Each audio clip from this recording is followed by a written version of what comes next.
classroom, I found out a lot of team working activities in our class.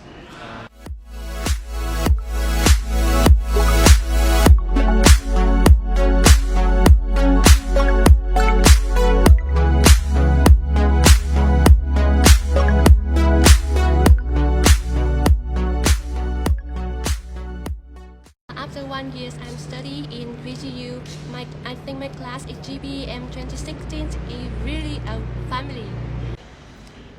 Additive manufacturing brought me to a very new and exciting area of using 2D printer in practice.